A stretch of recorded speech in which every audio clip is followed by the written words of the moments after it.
ബാക്കിലുള്ള ഈ വീട് ഏതാണ്ട് ആർക്കെങ്കിലും ഗസ് ചെയ്യാൻ പറ്റുമോ? അതെ, നമ്മുടെ സ്വന്തം ജോർജ് കുട്ടിയുടെ വീട്. ഇതിൻ്റെ വീടിൻ്റെ കുറച്ച് കാഴ്ചകളും ഒക്കെ നിങ്ങളെ കാണിക്കാമെന്ന് വെച്ചു.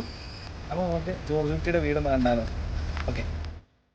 മലയാളം സിനിമയിലെ എക്കാലത്തെയും സൂപ്പർ ഹിറ്റായ ദൃശ്യം എന്ന സിനിമയിലെ ലാലേട്ടൻ്റെ വീട്ടിലേക്കാണ് ഇന്ന് ഞാൻ പോകുന്നത്. അതുകൊണ്ട് തന്നെ ഈ വീഡിയോ എടുത്തപ്പോൾ തൊട്ടേ ഭയങ്കര എക്സൈറ്റ്മെൻ്റ് ആയിരുന്നു എനിക്ക്. ഇടുക്കി ജില്ലയിൽ തൊടുപുഴയ്ക്കടുത്ത് വഴുതല എന്ന സ്ഥലത്താണ് ഈ വീടുള്ളത്. ദൃശ്യം 3 വേണ്ടി കുറച്ച് മാറ്റങ്ങളൊക്കെ ഇപ്പോൾ ഈ വീടിന് വന്നിട്ടുണ്ടെങ്കിൽ അവിടെ ചെന്നപ്പോൾ തൊട്ട് നമ്മൾ ആ സിനിമയിൽ കണ്ട ഓരോ ഫ്രെയിമുകളും മനസ്സിലേക്ക് ഓടി വന്നു. പ്രത്യേകിച്ച് സിനിമയുടെ കേന്ദ്ര ബിന്ദുവായ വരുണിന്റെ കൊലപാതകം നടന്ന ഷെഡും അത് കഴിഞ്ഞ് അത് കൊണ്ടുപോയി കുഴിച്ചിരുന്ന സ്ഥലവും ഒക്കെ കണ്ടപ്പോൾ എന്തോ ഒരു എക്സൈറ്റ്മെന്റ് തോന്നി.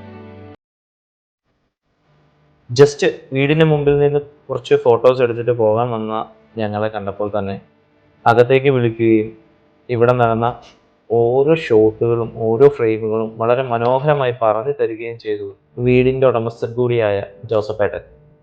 കൊച്ചുകുട്ടിയുടെ വീടിന് മുമ്പിലാണെങ്കിലും ഈ വീടിൻ്റെ ശരിക്കും ഉടമസ്ഥനാണ് നമ്മുടെ ജോസഫേട്ടൻ. ജോസഫേട്ടൻ്റെയാണ് ഈ വീടും ഈ സ്ഥലവും എല്ലാം. അപ്പോൾ ജോർജ് കുട്ടിയുടെ വീട്ടിൽ പോയിട്ടുണ്ടെങ്കിൽ ജസ്റ്റ് ഒന്ന് കമന്റ് ചെയ്യുക. വീഡിയോ ഇഷ്ടപ്പെട്ട സപ്പോർട്ട് ചെയ്യുക.